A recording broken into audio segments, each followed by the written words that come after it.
Ladies and gents, we're back with a very special episode. We have a very important guest in the studio today, and a guest who is a stark contrast to the average person you might expect sitting across from me on this show. We've talked to all types of convicted felons. We've talked to financial criminals. We've talked to drug traffickers. We've talked to con artists. But today, I've got a former FBI special agent of 26 years sitting across from me, and he hails from Chicago, just like me. Today we're talking to Tom Simon. Welcome on in, man. Oh, man, it's so nice to be here. Thank you so much, and thanks for including me with such auspicious company. And you came all the way from Florida. Yeah, all the way from Florida. Well, this is a big show for me, and it's an opportunity to be on the show is a real honor, so I travel anywhere. I'm very honored to hear that. You know, I humbly think this is a kind of like a backroom type of show, so I really appreciate your perception. Man, I mean, you're it. killing it. I'm looking at your numbers this weekend before I came out here. You're doing a great job, and more importantly, the content's great. That's Thanks. Good. The followers will come. Well, I appreciate that a lot. And you as well, I've become recently a pretty big fan of your Instagram posts, kind of debunking a lot of crimes and doing some cool stuff. It's interesting to hear your perspective on that. Well, thanks. Yeah, I mean, I'm an old guy, right? So it's too old. I'm too old to be like an influencer dancing with my shirt off or anything like that. But for me, when I quit, I'm sure we'll get into my kind of timeline of my career. When I retired from the FBI, I had opened up a private investigative agency. I was having a really difficult time bringing clients in the doors, right? The investigations are easy. You know how to do that at this point. But getting the clients in the door is the big trick because no one wants to buy an investigation until they need an investigation. So the only thing you can really do is sort of like being a realtor is letting people know that you're out there. And so I started the social media thing because I thought, well, I have this tool of 30 years of stories I could tell. And so I started telling crime stories every day, and it's taken off beyond my wildest dreams. And it allowed me to meet you. And so this is a good smart thing. What you're doing. I mean, I don't think I've seen any other like investigator social media accounts like yours. Yeah, I try not to make it an infomercial, but I want to just kind of lock into people's minds that this guy seems to know what he's talking about when it comes to financial crimes and federal criminal law. Yeah. So before, we kind of dive into everything today, I'm very familiar with your story and who you are, not to the extent that I will be by the end of this, but I definitely did my research. Yeah. And the audience probably hasn't done the research that I've done. So for those at home watching that maybe aren't familiar with you or the work you've done, how would you introduce yourself to them? Well, my name's Tom Simon. As you pointed out at the beginning, I'm a retired FBI special agent, currently working as a licensed private investigator in Florida.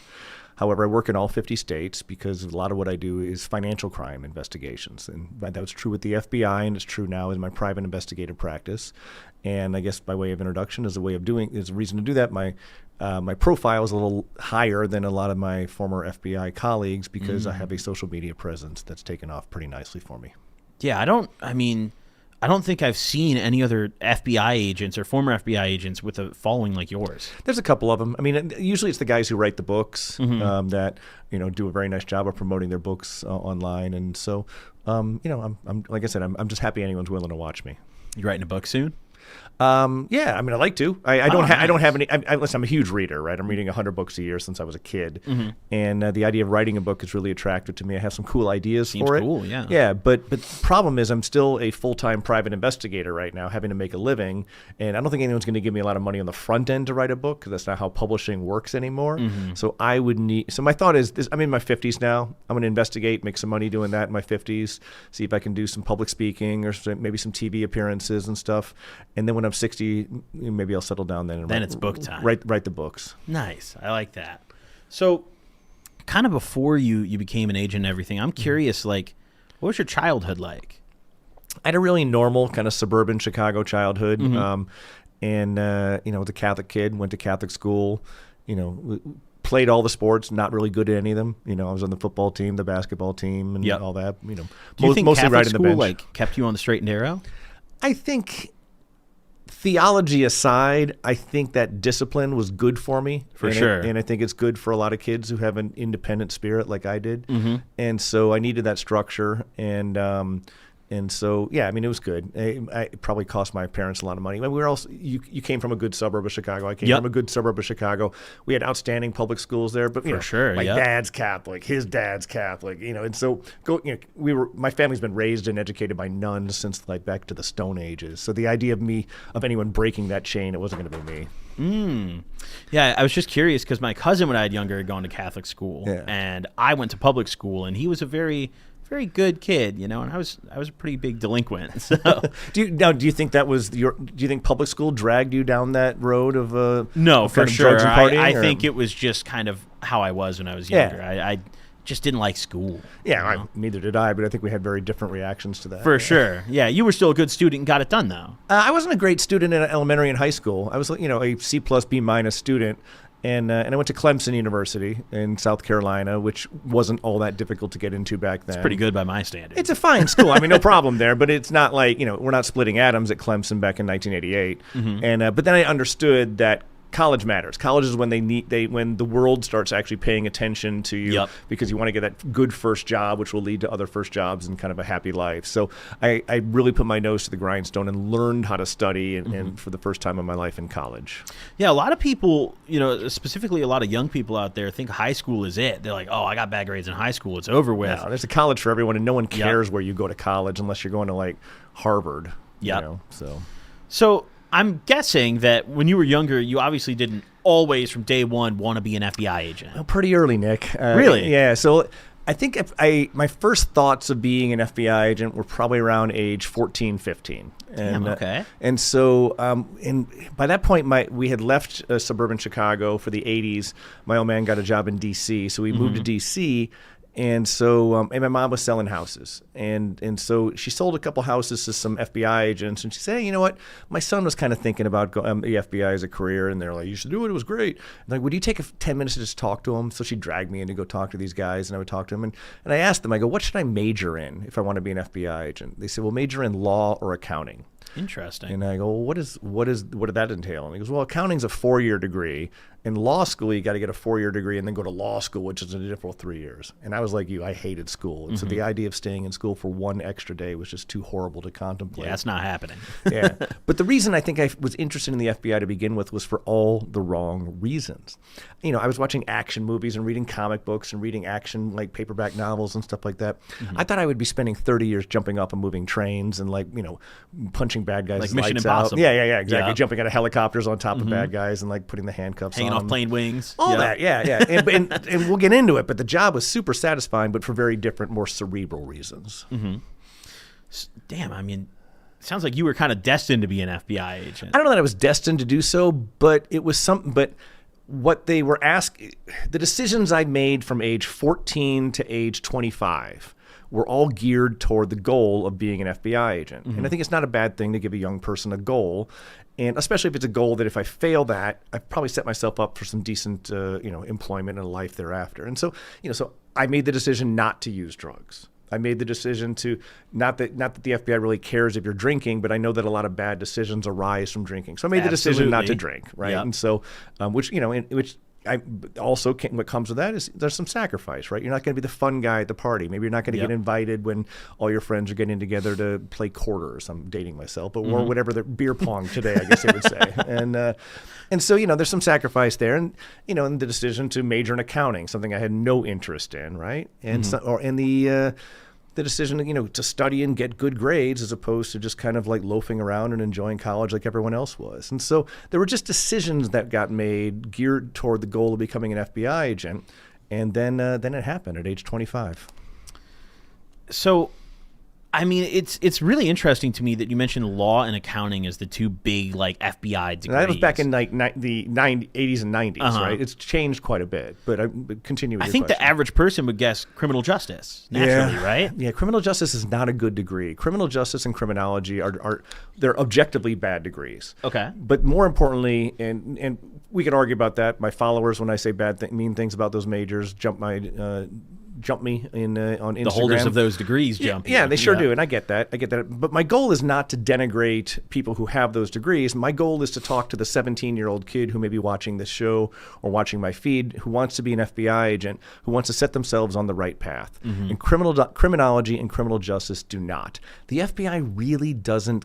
They care very deeply what you major in. But they're using that as a proxy for your intelligence and your problem-solving ability. Right? It has nothing to do with what your assignment will be once you become an FBI agent. So criminology and criminal justice are two of the easiest degrees you can get in college.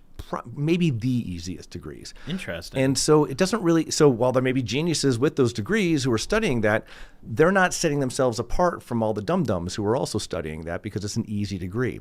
Those degrees arose, Nick, back in the days where they'd have a police department like the NYPD, and everyone just had high school diplomas. But if you wanted to become a lieutenant or a sergeant, you had to have a college degree. Yep. So these guys would go get criminal justice degrees at night because it was an easy degree and it didn't require them to hit the books.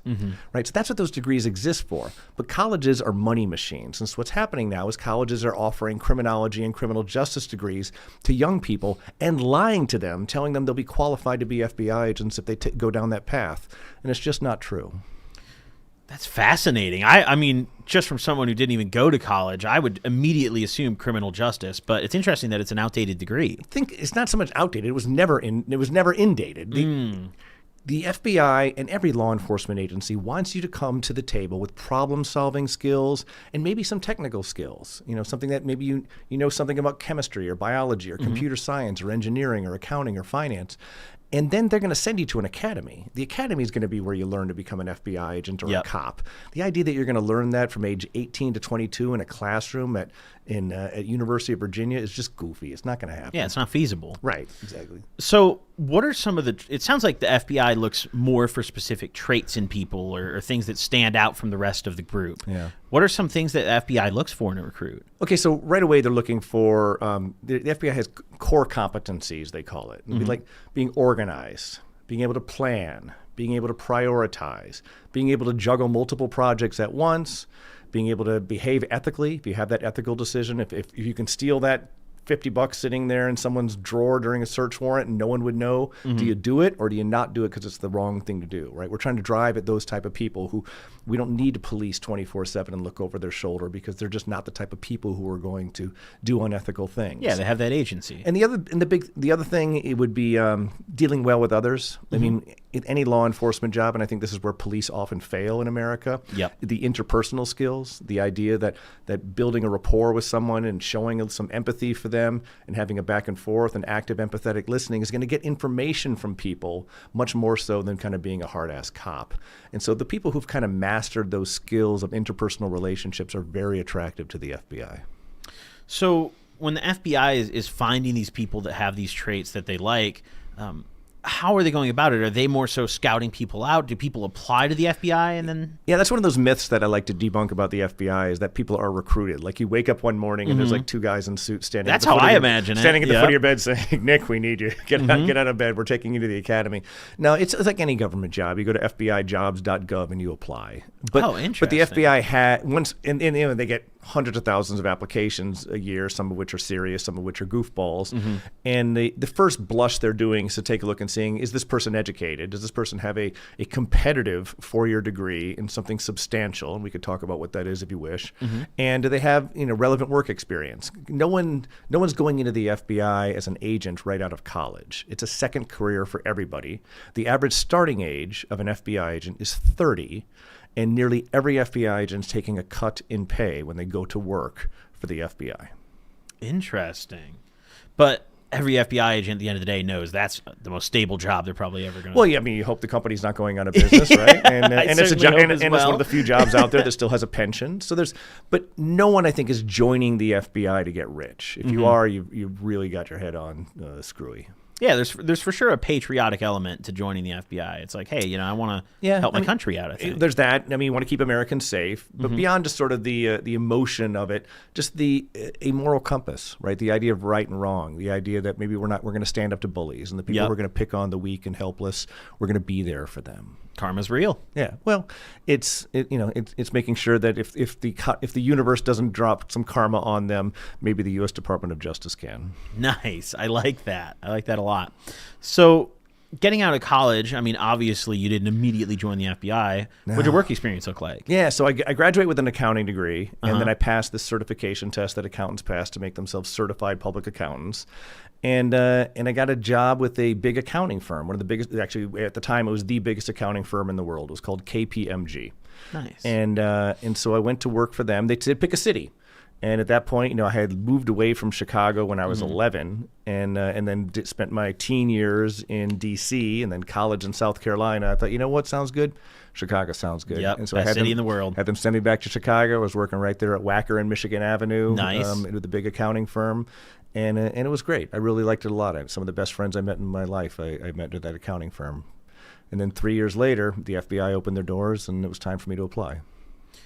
So you did a few years at that company, but even as you're working there, the whole time you're knowing, like, I'm going to the FBI. Oh, and everybody knew too, right? See, I got an internship with the FBI when I was in college, so I sort of got like brainwashed and indoctrinated with the FBI for like this 8-week period in college. What did you do with the internship?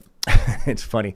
I thought, all right, I'm going to be an FBI intern. They're going to have me like chasing bad guys, going undercover. Got your service weapon, right, your badge. Exactly. Yep. But because I was an accounting major, I was placed in the accounting unit at headquarters, and so it was mind-numbingly dull. But one thing they tried to do was make sure the interns had an opportunity to kind of sit with agents, kind of shadow an agent for a day, and do sort of field trips from your actual day-to-day internship job.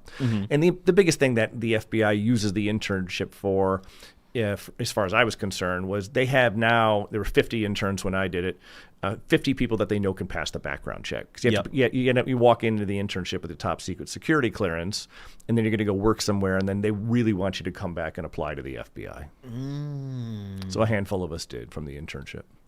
So before you had actually started doing work with the FBI full time, while you're at that accounting firm that you had mentioned, are you doing similar work to what you're doing at the FBI? Yeah. So what happened was this. So I was doing audit work, just normal, with mostly investment companies, making sure that the earnings that they were reporting were true and accurate. And that's the easiest way to talk about that. And then, right about a year and a half into it, they brought in a retired federal agent, and he was going to start the KPMG, the name of the company, the Forensic and Investigative Services practice there, basically conducting white-collar crime investigations for clients of the accounting firm.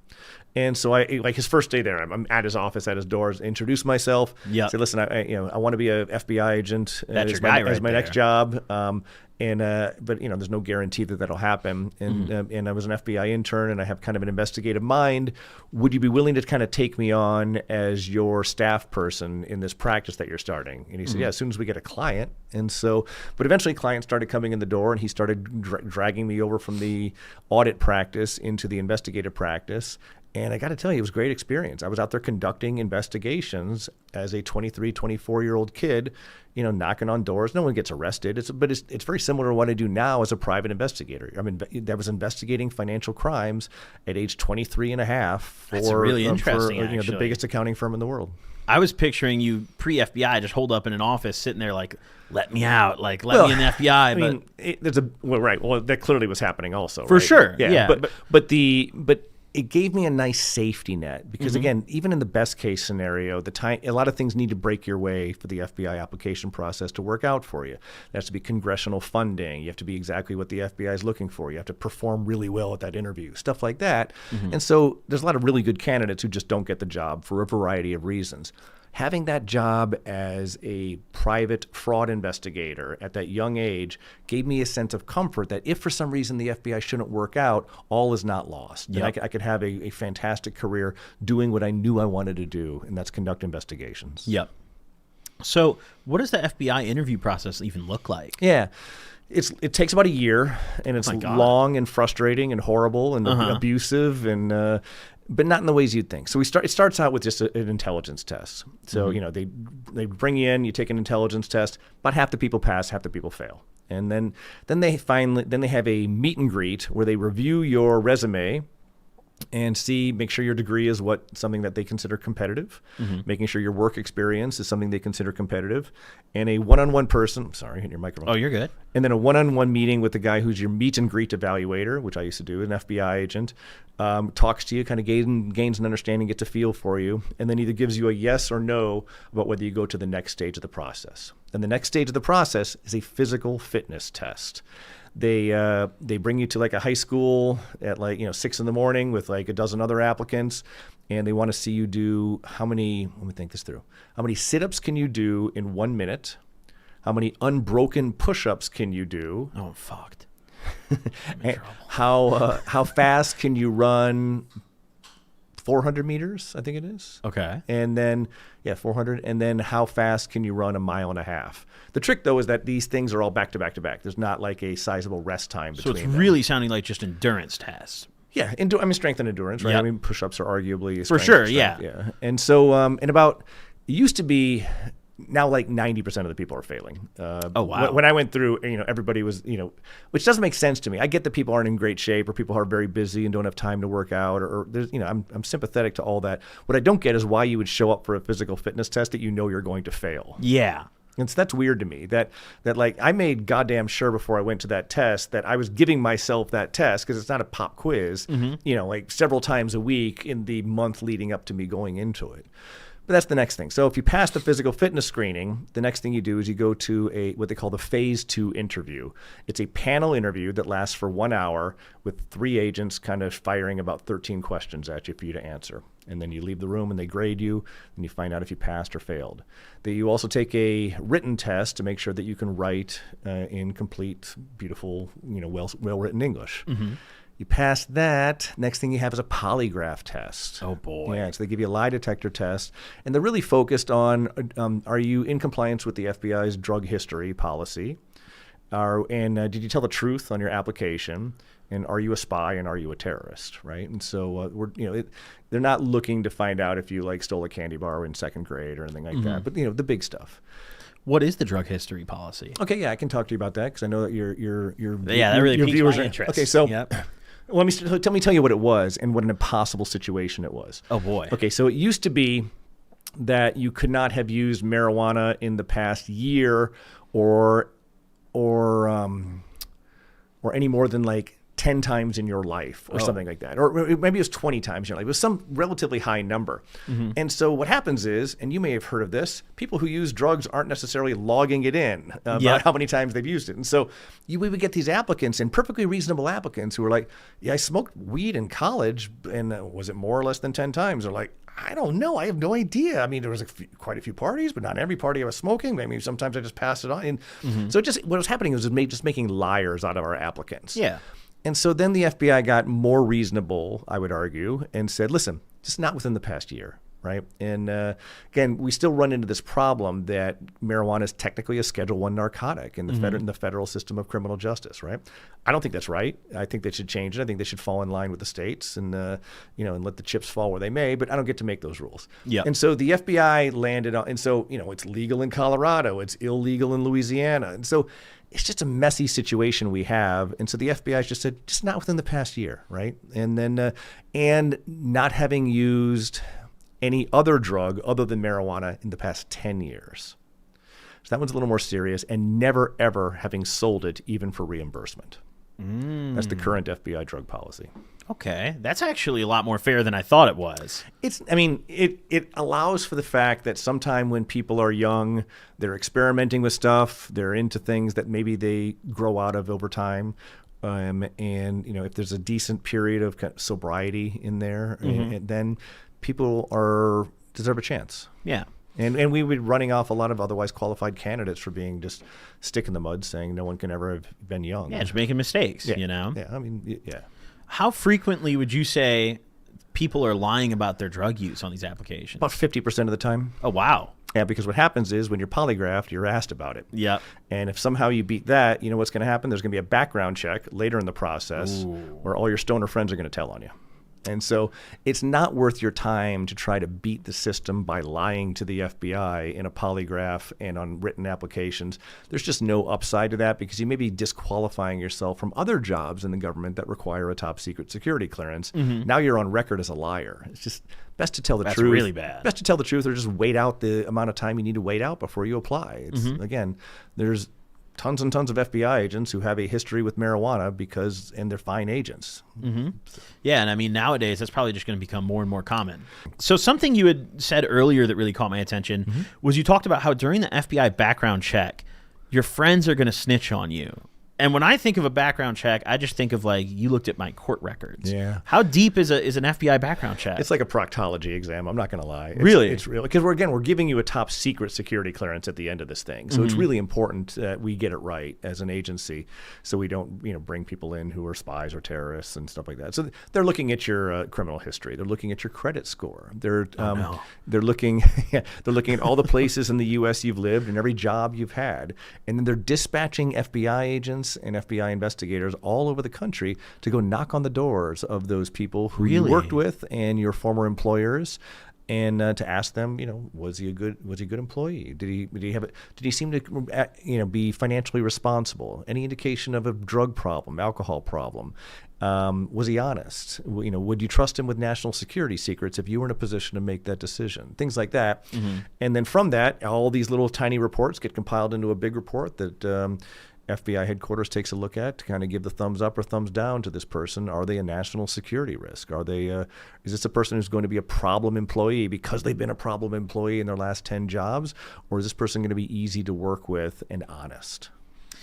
When you go and let's say you guys are meeting the applicant's friends and family, are you also potentially judging the applicant based on the people they surround themselves with, or is it more about just the applicant's character? No, it's really focused on the applicant, right? So, a lot of the leads that we're running down, the applicant is providing for us, but we're also doing the neighborhood canvases and stuff like that. Yep. But no, if someone's I've talked to people. In fact, I've done background checks where you got to talk to the ex-wife, right? And she always has horrible things to say about the husband. Yep, that's not going to be good. But it doesn't necessarily eliminate him because there's some context there. This is clearly an ex-wife. She has an axe to grind, and maybe he wasn't the most attentive husband, and maybe she has mean things to say about his personality. But are any of those things stuff that's going to bleed over to the job? Probably not. And so, if we were doing a background check on you and some of your friends looked like unsavory characters, I'm in trouble. I don't think that's a problem. Again, we want to know what they have to say about you, and we're not here to judge who they are as people.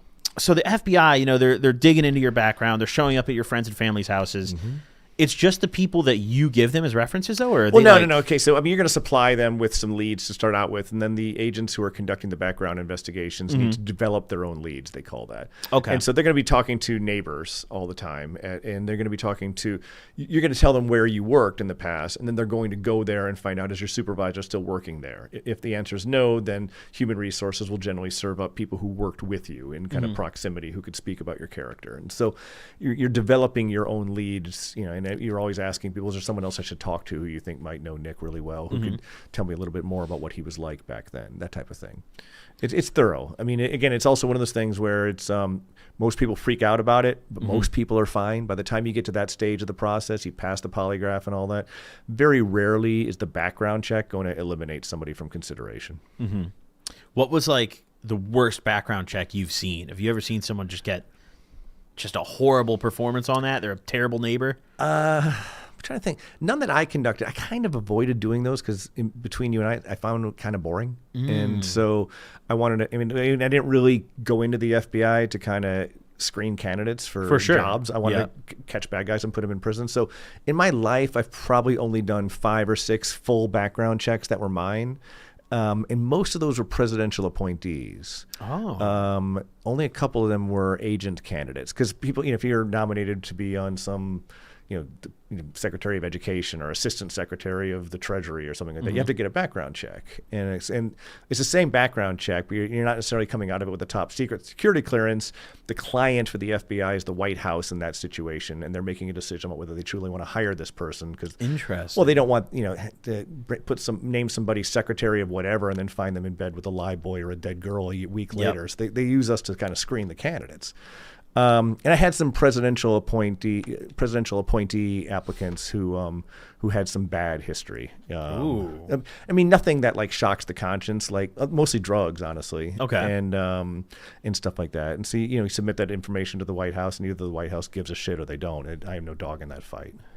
Interesting. So after you pass this process, your background obviously comes out good. You're waving at the neighbors and everything. Yeah. What's the next step? So you do that. Once you pass the background check, it's, in my opinion, once you pass the interview, it's yours to lose, right? Because if you're a spy, a drug user, a terrorist. For the polygraph, should have shown up knowing you're going to pass all that. Yeah. And there's a medical screening to make sure you're not going to have like a grabber as soon as you have to run around a track. I think that before they send you to the academy, there's another physical fitness test. But the real next step, the big next step, is they send you to the FBI Academy in Quantico, Virginia. It's a 20-week program where you're living there in the dorms, learning how to become an FBI agent. That's a long time. 20 weeks. Yeah. And for a lot of these guys who are like 36, 37 years old, they haven't had a roommate in a bunk bed in many, many years. Yep. Yeah. That's a college thing right there. It felt like it.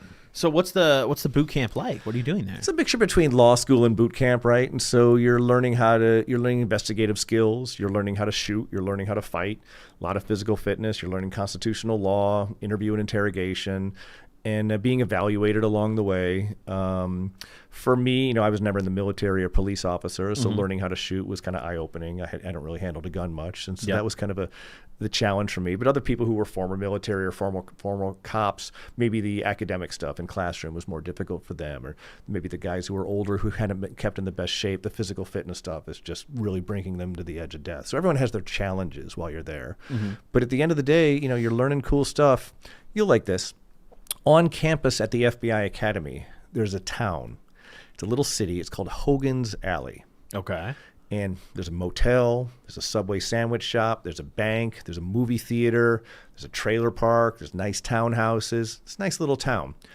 It's occupied by no one other than paid actors. And here's what they have. This town, the bank gets robbed every day, right? There's all sorts of stuff going on in the pharmacy involving prescription drug frauds and stuff. And the students at the FBI Academy go to Hogan's Alley for their practical applications to conduct investigations. But everyone that they're interviewing and arresting and conducting search warrants at their house are paid actors. Really? It's amazing. And they're there, do they just have certain hours a day they show up? Or Yeah, are they there for... I imagine they're just locals who live like in Stafford, Virginia or whatever, That's and go home at night. Their full-time actually. job is being a role player in Hogan's Alley. Yeah, so the idea is that by the time I get to Chicago as a first office agent in 1995 and begin getting assigned my first cases, I've already worked dozens of investigations that are fake at Hogan's Alley. Where you've actually had to wrestle a guy to the ground and put the handcuffs on him and stuff, or you're interviewing like a prostitute in a motel room at the motel in Hogan's Alley. It really had it all in Hogan's Alley. Or like I said, the bank gets robbed every day. So when they get in the room with the prostitute in the motel, since it's Hogan's Alley, they're just like sitting in there and waiting for you? They're just like, all right, well, like, we can't actually do any prostitution. Let's just wait. Well, the idea, I had this exercise. It was kind of interesting. She was a witness to something, right? And so the idea is that you're going to go to this hotel, you're going to knock on the door. They kind of give you the setup ahead of time. Then they send you in, and they're the cameras, they're evaluating you. And you walk in, and there's like a beautiful, scantily clad woman sitting on the bed that you need to interview. And you're interviewing her, and she's acting flirtatious. She's kind of coming on to you a little bit. She's trying to tempt you. Well, why? And again, they're trying to test your professionalism. What would you do if a woman you were interviewing started getting super flirty with you? Stuff like that. So they make it really interesting by throwing you these little curveballs that are sort of ripped from the headlines to make sure you're not going to just totally flounder if anything goes off script in the field.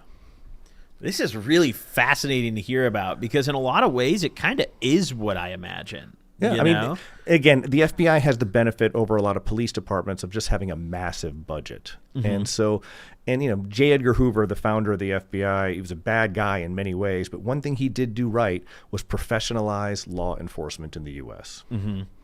Yeah, I mean, pre-FBI, I can't imagine how like easy crime was to get away with. Well, there's that, but cops were also very corrupt before the FBI. I mean, you look at the cops in like the 1800s and 1900s, and they were, it was almost stereotypical, the idea that you would bribe a cop for this or that. So if there's a corruption in the FBI, who oversees that?